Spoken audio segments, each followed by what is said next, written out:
नमस्कार। हाँ। आज हम एक बहुत ही दिलचस्प विषय पर बात कर रहे हैं, हनुमान जी और सिंदूर। हाँ, ये एक ऐसी कहानी है जो बहुत से लोगों ने सुनी होगी, पर इसके पीछे का भाव, वो भक्ति अद्भुत है। बिल्कुल। और हम इसे देख रहे हैं हनुमान सिंदूर कथा, श्री राम की अनन्य भक्ति नाम के एक लेख के नजरिए से। मतलब ये लेख क्या खास बताता है इस बारे में? सही कहा। हमारा मकसद सिर्फ कहानी दोहराना नहीं है, बल्कि ये समझना है कि हनुमान जी की जो वो भक्ति थी ना श्री राम के लिए, एकदम सरल सीधी, वो इस कहानी में कैसे झलकती है। हाँ बिल्कुल। तो बात शुरू होती है, जैसा कि हम जानते हैं, जब हनुमान जी ने माता सीता को देखा। हाँ, जब उन्होंने देखा कि माता सीता अपनी मांग में सिंदूर लगा रही हैं, हाँ। तो उनके मन में जिज्ञासा हुई, एक स्वाभाविक प्रश्न उठा और उन्होंने पूछ लिया।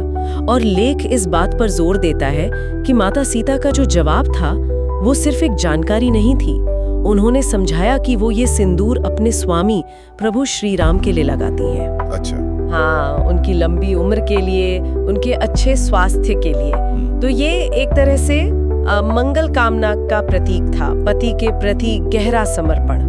और यहीं से हनुमान जी का वो अनोखा विचार शुरू होता है ना। बिल्कुल। लेख बताता है कि उनका तर्क कितना सीधा था, एकदम कोई जटिलता नहीं, बस शुद्ध भक्ति। उन्होंने सोचा कि अगर मतलब एक चुटकी सिंदूर से प्रभु की आयु बढ़ सकती है, तो पूरे शरीर पर लगा लूं, उससे तो प्रभु और भी दीर्घायु हो जाएंगे। हाँ। शायद अमर ही हो जाएं। हाँ। ये सोच ही कमाल है, ये उनकी भक्ति की सरलता दिखाती है। और उन्होंने वैसा किया भी। कर दिया, पूरे शरीर पर सिंदूर लगा लिया। लेख इसे उनकी सरल भक्ति का एक चरम बिंदु बताता है। ये कोई सोची समझी योजना नहीं थी, बस भाव था। और फिर वो सभा में पहुंचे, जाहिर है सब देखकर चौंक गए होंगे। हाँ, श्री राम समेत सभी दरबारी। शायद थोड़ी हंसी भी आई हो, पर लेख कहता है कि श्री राम की प्रतिक्रिया सिर्फ मजे लेने वाली नहीं थी। नहीं, जब उन्होंने कारण पूछा और हनुमान जी ने बताया, तो लेख के अनुसार श्री राम बहुत प्रभावित हुए। बेहद।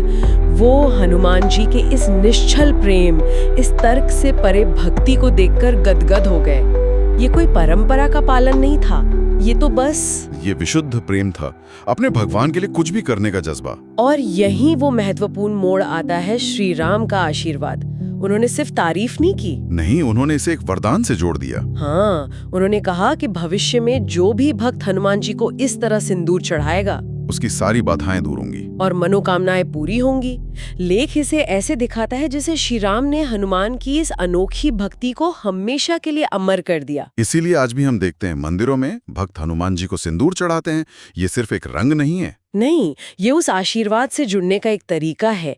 ये शक्ति का प्रतीक है, सुरक्षा का, और उस खास भक्ति का जिसे श्री राम ने खुद मान्यता दी। तो मतलब ये प्रथा सीधे श्री राम के वचन से जुड़ी है। बिल्कुल। संक्षेप में कहें तो ये लेख हमें याद दिलाता है कि ये कहानी सिंदूर लगाने के तरीके से कहीं ज्यादा गहरी है। ये हनुमान जी की वो भक्ति है जिसमें कोई शर्त नहीं, कोई मांग नहीं, बस समर्पण। हाँ, बस निस्वार्थ प्रेम। ये दिखाता है कि सच्ची भक्ति कितनी शक्तिशाली हो सकती है और कितनी सरल भी। सही कहा। और जब हम इस तरह की गहरी भक्ति और उसके प्रतीक, जैसे यहाँ सिंदूर है, इस पर सोचते हैं, तो मेरे मन में एक सवाल आता है। क्या? कि क्या दुनिया की दूसरी संस्कृतियों में, अलग अलग परंपराओं में भी लोग अपनी गहरी आस्था या आशीर्वाद पाने की इच्छा को जाहिर करने के लिए कुछ ऐसे ही अनोखे, शायद बहुत निजी किस्म के प्रतीक या रिवाज इस्तेमाल करते होंगे? हाँ बिल्कुल, ये सोचने का एक दिलचस्प पहलू है, नहीं? हाँ बिल्कुल है।